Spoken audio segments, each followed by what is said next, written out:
এই এক বছরে যেই পরিমাণ মাঝার ভাঙচুর হয়েছে, লুটপাট হয়েছে, আচ্ছা তারা তো তাওহীদি জনতা, মাজার ভাঙলো বুঝলাম, মাজারে ভণ্ডামি হয়, তো এসি চুরি করলো কেডা? কিও গরু চুরি করলো কেডা? তার মানে ডাল মে কুছ কালা হে, কথা বলেন ঠিক কিনা? সুতরাং এই তাওহীদি জনতা তারা যারা নবীর মিলাদুন নবী মানে না, কথা বলেন ঠিক কিনা? এই তাওহীদি জনতাই তারা যারা আমার নবীকে নূর মানে না, কথা বলেন ঠিক কিনা? বাজান, ঈদে মিলাদুন নবী আমরা মানি, পালন করে, এটা নতুন না পুরাতন? আরো জোরে কইতে হইব।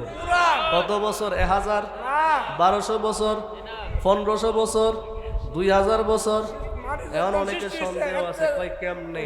ও বাবা, মিলাদুন নবীর আলোচনা তখন যখন আসমান হয় নাই, জমিন হয় নাই, চন্দ্র হয় নাই, সূর্য হয় নাই, শুধু আমার আল্লাহ ছিলেন, তখনও নবীর মিলাদ ছিল।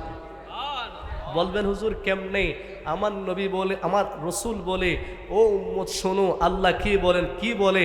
লাউলামা কালামা খালাকতুল আফলাক, আল্লাহ বলে হাবিব আমি কোনো কিছুই বানাইতাম না যদি আপনাকে না বানাইতাম, আপনাকে না পাঠাইতাম। তাইলে সর্বপ্রথম আমার নবীকে সৃষ্টির আলোচনা আল্লাহ করেছেন, তো এই সৃষ্টি, এই সূচনা, এই আগমন, এটার নামই তো মিলাদ।